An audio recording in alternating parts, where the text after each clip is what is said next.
Welcome to the Professor Headbanger YouTube channel.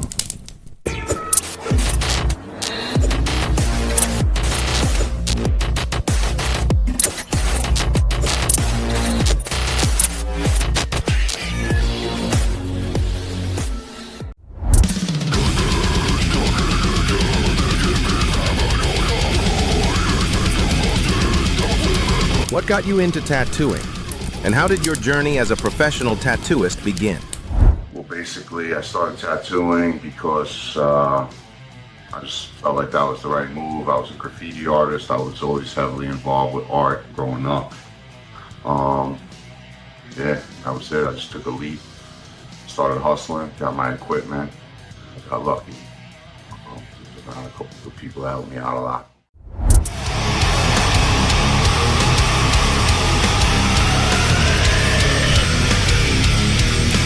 How would you describe your tattoo style, and what influences your artwork? My tattoo style is powerful. It's like an old school New York style, street style, grimy, loose, tough. Influenced by grime tattoo, influenced by my coworker Slim, influenced by Heated Tattoo, Pulos. Yeah, it's a lot of my heavy tattoo influences right there.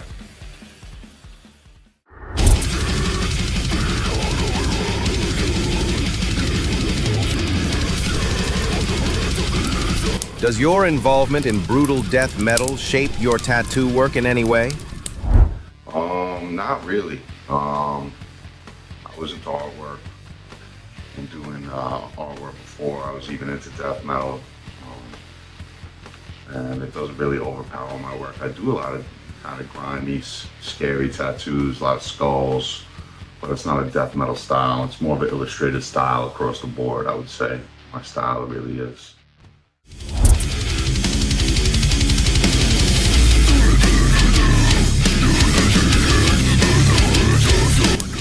What's the most intense or meaningful tattoo you've ever done? I've done a lot of tattoos that were intense and meaningful. Usually everyone is pretty intense and meaningful. Some are a little bit easier to do and get through, and some are really tough and painstaking, whether it's the client being uncomfortable, not sitting well, or you know, just the skin. You can always run into little bumps along the way. So pretty much every tattoo is intense and meaningful. Yeah, that's it to answer that.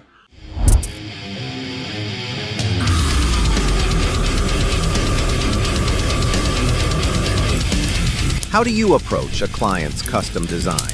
What's your creative process like?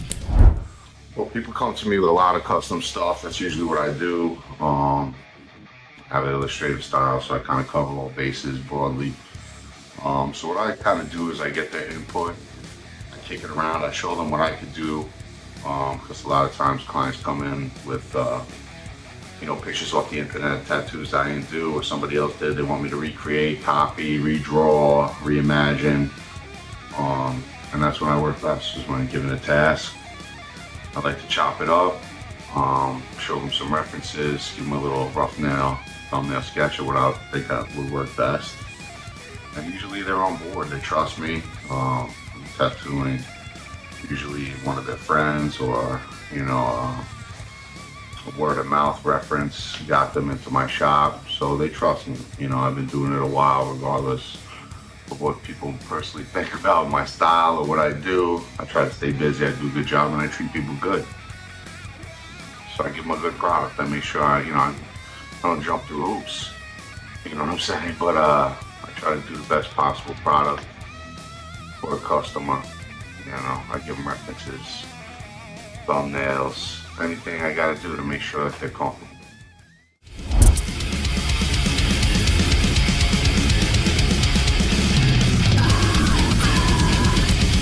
Ever had to turn down a tattoo idea? What's your rule for saying no? I've had to turn down tattoos in the past, whether it's just a stupid fucking idea or that's not tattooable, or it's just something that I can't do because I'm not that good, or it's out of my ballpark. Usually I kick it over to one of my coworkers or somebody who can do it, and if it's something I can't do or we can't do, I send them to the right spot. I know other people in the industry that I trust. Everybody's got to eat and there's plenty to go around, so it's nothing to kick it up the block to the homies and say, hey, you know, my brother Andrew tattoos with us here at, you know, Tattoos by Beach 223, and also at Tattoo Loyalty, you know, so I kick it over there, I can kick it up the block. We got friends in the industry, so that's a good thing.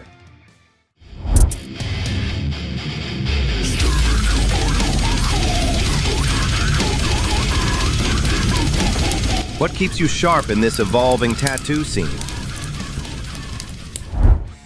Just being up on all different styles, knowing what's popular, knowing what's not popular, being able to adapt, being able to perform, whatever's trending and popular at the moment. Yeah, that's what keeps me sharp. And staying on the money, doing what I like to do, and trying to step my game up, whether it's doing skulls or lettering or something I don't do every day. Realism, you know, just really practicing and trying to stay on top of my business and my game.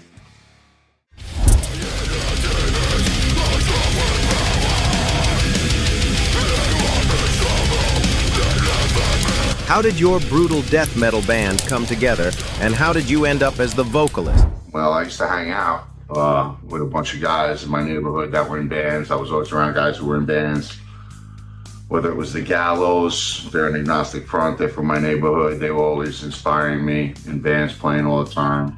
My buddy Josh Talata, he played in Stigma's band.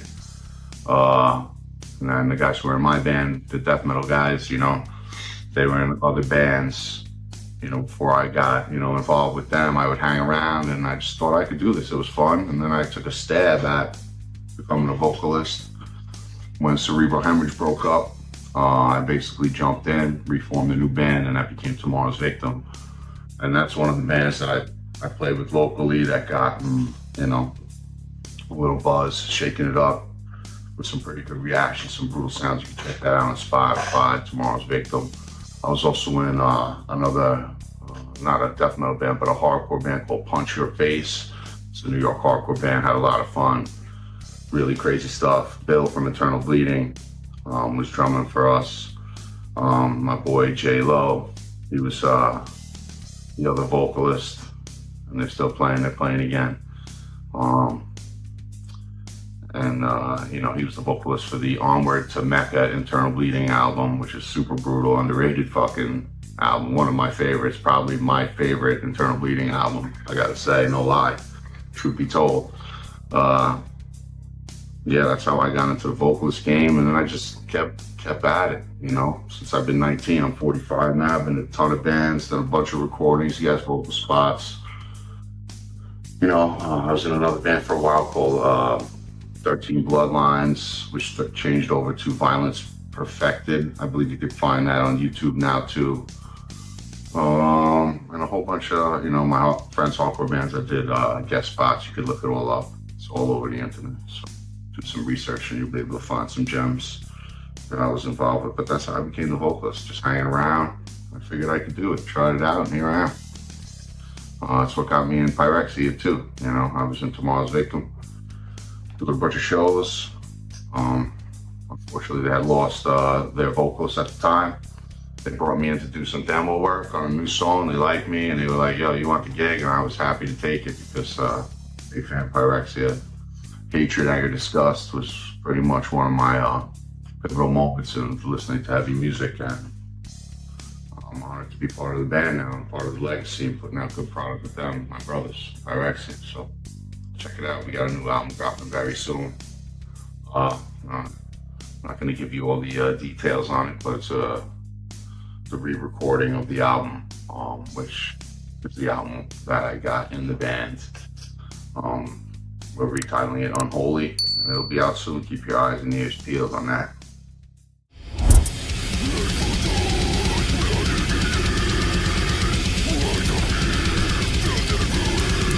Your vocal style is punishing. How did you develop your technique, and how do you keep your voice from burning out? That's a good question, because I didn't really know what the hell I was doing when I first started. I would just try to get brutal, sound like, the guys I, worshipped,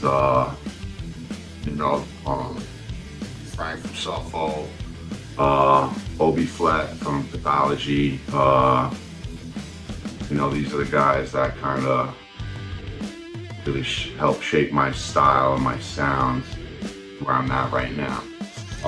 Napalm Death is a huge influence on me. And then a lot of hardcore vocalists, Irate, Phil from Irate. I like Enemy Mind, I like No Reason to Live. There's a lot of different styles that contribute to what I do. But recently, I gotta say, the thing that really got me in pocket was going on tour with Obi Flat and Cranium at the Cardiac Community up in 2018. And I got to see those real guttural guys go low. And Obi gave me a couple of pointers that were really dope and helped me out on the last couple of recordings. You could tell, or at least I could tell personally, I'm more in pocket and I got a more brutal sound rather than being throaty. I got a good little, I don't know how I do it, but I get a little spot where I'm comfortable and it's powerful and it sounds good. So thanks, Obi, big brother, my brutal brother, for always helping me out. Have my back and being a great dude and one of the best death metal vocalists in my opinion for gutturals. So yeah, that's how I got my style kind of perfected. I always wanted to keep a powerful sound, but a guttural, brutal, low sound. I'm a big fan of Fetus, Suffo, growing up in New York. You gotta come with the brutalness or else nobody's trying to hear you, you know what I mean? So yeah, check it out.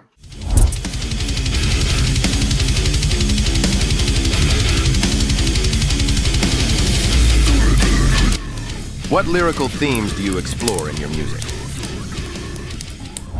Well, Pyrexia, I haven't had the opportunity to write too much. I got to write one song on Gravitas Maximus album, and that's called The Rule of Two. I got to write it for my kids.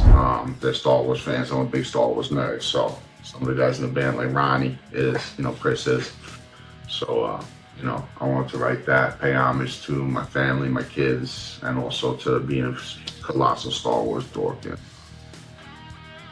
That was one of my most recent directions of writing. But before that, I was really influenced by,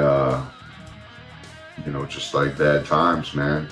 Hard life coming up in New York, grimy things, brutal things, punishing things, war, humanity, spirituality, things like that are usually what I touch upon when writing.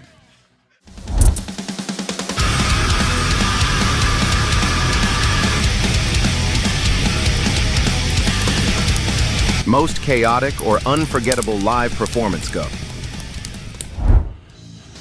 Most chaotic? I don't know. I've been to a bunch of shows where we've had chaotic performances and brutal reactions. Like Castle Heights was the best for reactions. That was before I was at Pyrexia, back when I first started. Tomorrow's Victim. But I gotta say, my most memorable performance was a couple years ago. Maryland Death Fest was great. What a good time, what a good sound. Rock and roll, destroyed the show, good reaction, good sounds. Something I'll never forget, seeing all those people in the crowd appreciating, moving.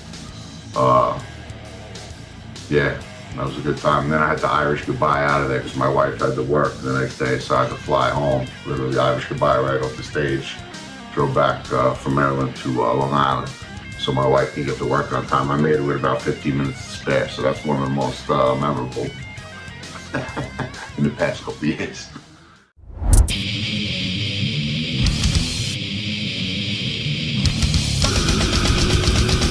How do you balance your life as both a tattooist and a death metal vocalist? Very hard. I don't get to play the shows I want to play.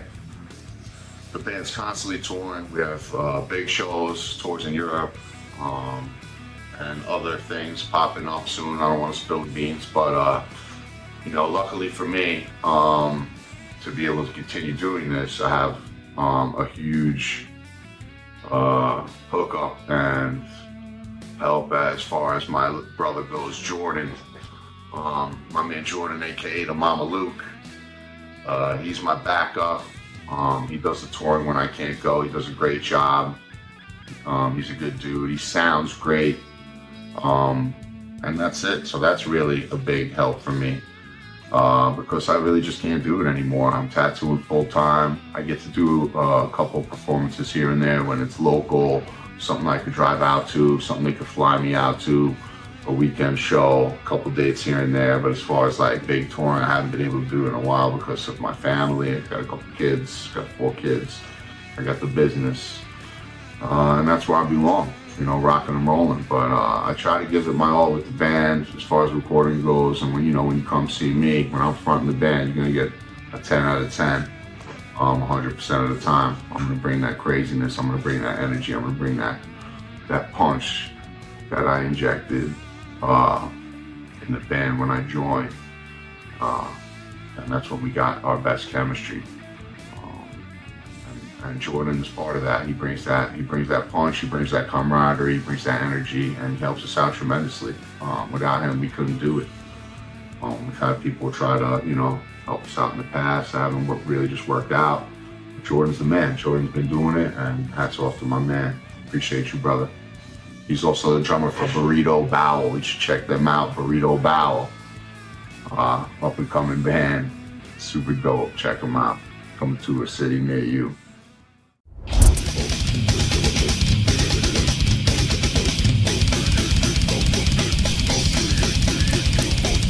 Who are your biggest musical inspirations?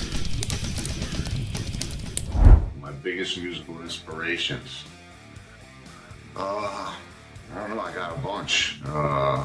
Wu-Tang, Dying Fetus, Allman Brothers, Wind Hand, Sabbath, No Reason to Live, Napalm Death, Candiria, the list goes on. I'm constantly inspired by all forms of music growing up where I grew up.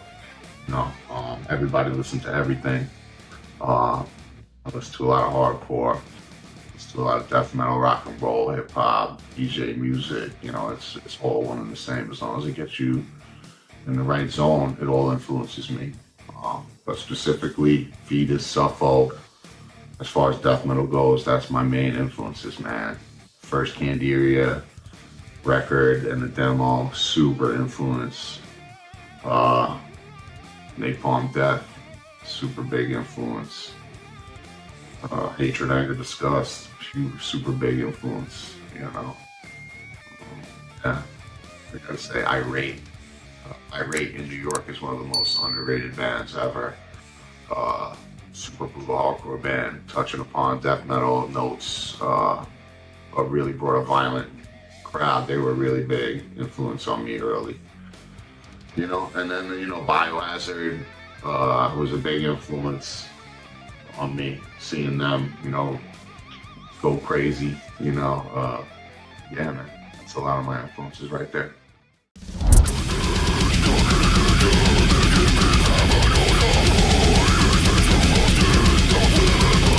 What's coming next for your band? New music, tour plans? All right, like I said, the band's got some touring coming up in Europe. Blue Salt, I believe, or Blue Salt this year, or Siege Fam. I gotta check that out.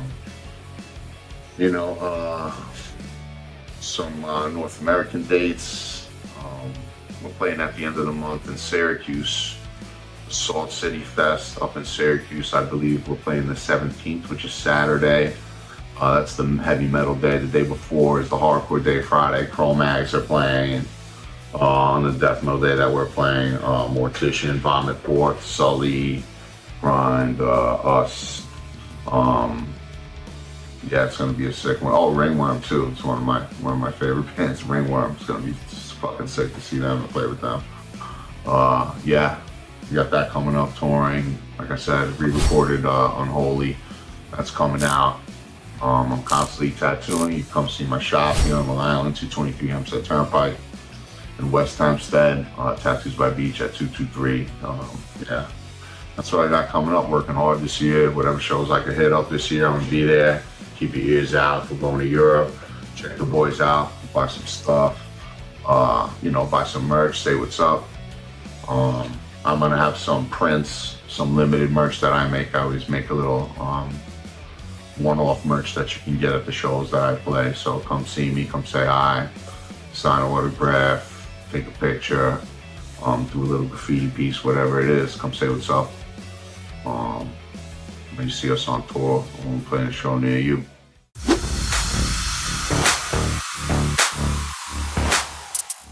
You can follow me on Instagram at Tattoos by Jim Beach.